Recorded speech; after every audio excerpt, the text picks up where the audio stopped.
Just another day being Armchair Engineer 85. Guys, as I told you before, I do kart racing. I do BRIGG's LO206. Recently, more than recently, probably for over a year now, I found that I've been down on power. Now, I know the classic line is you never want to blame your equipment, but the thing is, I've been having to try, and it doesn't really work, but trying to compensate with gearing in order to get a better top speed and basically have a competitive lap time compared to other people that I'm racing against. It's been a long time since I've did a top end job to my engine, and it's time to do one. So I skipped ahead and I tore it down here. You can see I've got the head removed. I just figured, hey, you know what? It's pretty easy to remove the head, and if not, there's other videos here. My main job in this video is I'm going to show you how to lap the valves. Apparently, according, well, to most engines, but these LO206 especially, the biggest robber of power, the biggest thief of power is a leaking cylinder head. So I've got a bit of a gap here between my next race. I already ordered the parts that I need. So it's time for me to do a valve lapping job to it, a head job, and I'm going to show you guys, so follow along. All right, so I went ahead and I laid my parts out in front of me. So I went and got new valve springs. These are a wear item. I mean, they're a piece of metal that over time they lose their tension and their compression and decompression. So apparently, from what I've done in my research, a lot of people say, you know what, you don't have to go ahead and get new valves. It's okay as long as you lap if you're using a used cylinder head, then new valves, they're still not going to mate up and you'll have to lap them anyways. So you might as well use your the same valves for the same head and you can lap them together. So okay, that's fine. And I did that the last time too.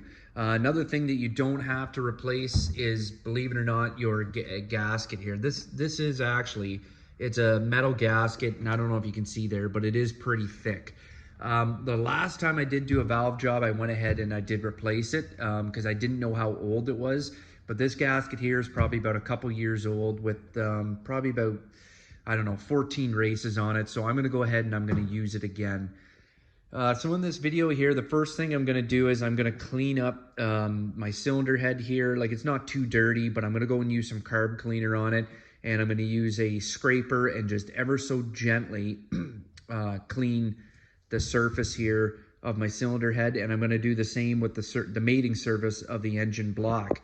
This is a regulated engine formula, if you will, and you can't go to town here with a wire brush or a Rolex wheel, because if they check it and they pull this off and they can see that you've done some extra work that might have given you advantage, you will be disqualified, and they can disqualify your engine, or they can take your engine or something like that. I've never seen it done, but they do check, especially if you get a big enough performance advantage.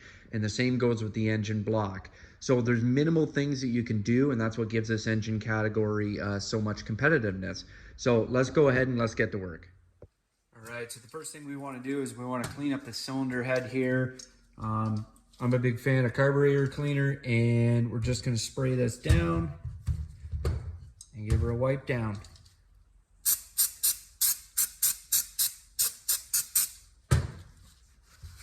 After I get all the dirt off it, what I'm going to do is I'm going to go after it with, look at all that black coming off.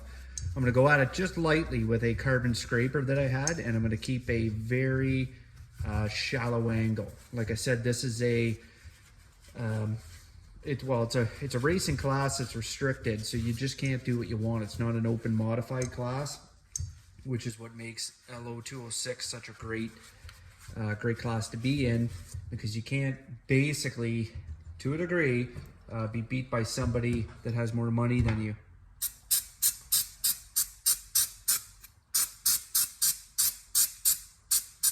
And this, look at that, just cuts through it like a knife. 2 years of hard racing, just coming right out of it.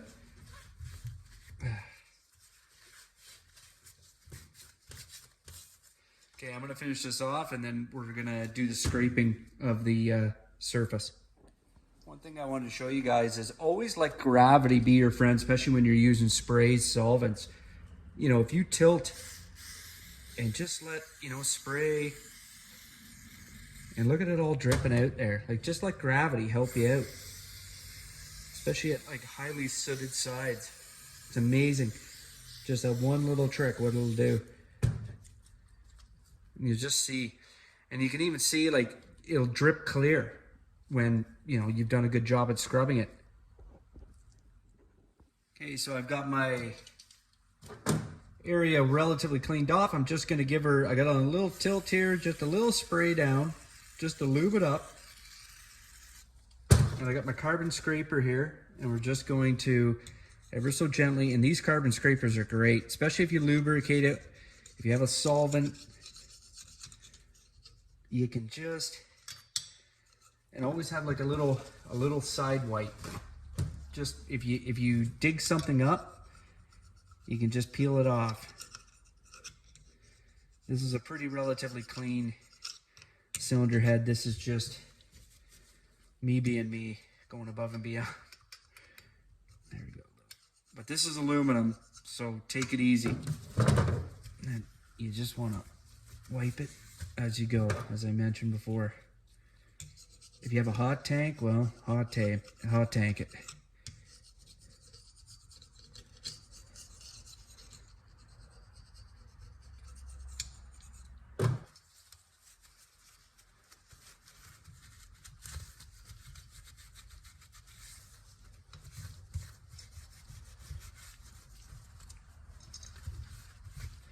One more little spray down.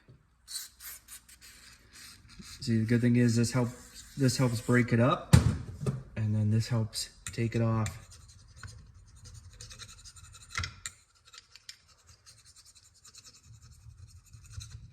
Nice and light. You don't have to go heavy. You can see I'm just pinching it here. Obviously, if I had, you know, heavier gasket material, you might have to hold it different, but this isn't the case. And I don't want to do anything that'll get me DQ'd. And it doesn't take much with these because they don't want anybody messing. I mean, that's why the bottom end of the engine's sealed. Trust me, if they could get away with sealing the top end and having something that would never wear out and therefore you never had to touch, they would, but that's not the case. All right, let's move on to the next step. Okay, so we're gonna do the same with the engine block. It's tilted there on about, I don't know, a 15-degree angle. So we'll just give her a little shot of this. These are the two mating surfaces.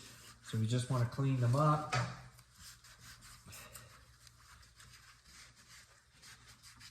Just so we get better sealing of the gasket. And then we're going to clean the gasket up. I don't even know, I'm pretty sure you can't use a sealant on the gasket. If they were to pull apart your engine and they did see a gasket sealer, they could DQ you. Somebody in the comments, if I'm wrong, let me know. I'm not too worried about a gasket sealant because it's a pretty thick gasket. I wish a lot more two-strokes use gaskets this thick, but then again, maybe there's something I'm missing. But I've never heard anybody blowing a cylinder head gasket in LO206. I mean, it's 4-stroke, and that's just not the way it goes. So anyways, what we're going to do, like I said, we got majority, give her that, and then just a light scrape. Nice and light. See, I got some material there. Just got to grab a wipe. I like to wipe that off, the big stuff as I go, as not to fall in here. You can take compressed air and blow out all your threaded holes.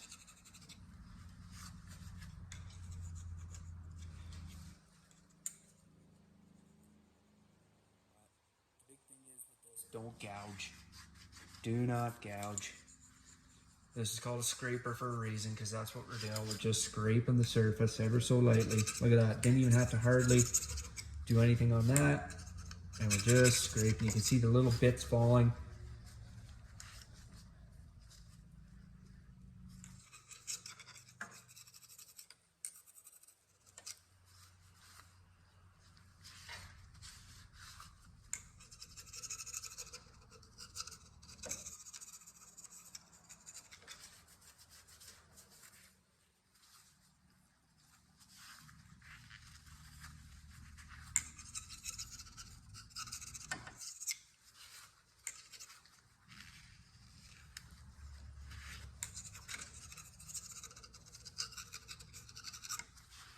Okay, that's pretty good.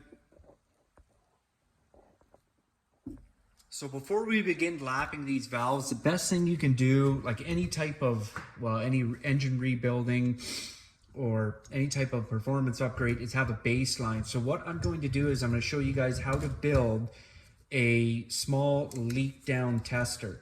So I kept this whole bag here of these plugs, and these plugs were actually used for powder coating when I did my Yamaha Banshee, and I kept them around, and believe it or not, about a month ago I thought about throwing them away because I was cleaning up my basement, and then I thought to myself, well, I better not because I might use them, and I'm glad I didn't. So this plug here, this is the biggest plug that I have, and it wasn't quite big enough for this, so I wrapped some vinyl tape around it, and I wrapped this vinyl tape not around for this, but for when I was powder coating, because it just gives that extra little bit of thickness for the tolerance. So here's the intake side. So what I'm going to do here is you put this plug in here, and I'll show you the exhaust sides. The exhaust side is bigger and needs a little more of a push. So I'm just going to show you, I have to push that in there a little bit so to get it to lock in. But this is an example of a plug that we're going to use. I went to Canadian Tire this morning and I bought some 1/8 inch fuel line, and we're going to build a leak down tester out of these two things. So we're going to do that, and then we're going to leak down test it before we lap the valves so that we have something to compare it to after we're finished. Okay, so I cut my fuel hose to size, and now we're just going to, I got the drill bit that I measured it up. I kind of eyeballed it up like that. I don't want to go too big, but I'd rather go too small because I can adjust accordingly. So I'm just going to eye it up. If you want to use a vise, you can use a vise. This isn't very deep. And you just drill, there we go. And then you just want to, and this thing's flexible. I mean, you can pull it and adjust it to size. You see there where it's coming out, that's great. There we go. And then just pull it back to get the excess out. There we go. You can even go the other side if you want to really true up the hole. There we go. I think I might have to go one more. If that goes in, that's a tight fit. Yeah, that's a tight fit.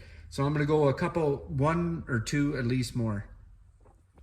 Okay, so like I mentioned, this is 1/8 inch fuel line, pretty small, and I'm right now on a 17/64 bit, and this stuff is so spongy that you do have to ream it. You gotta go back and forth, back and forth.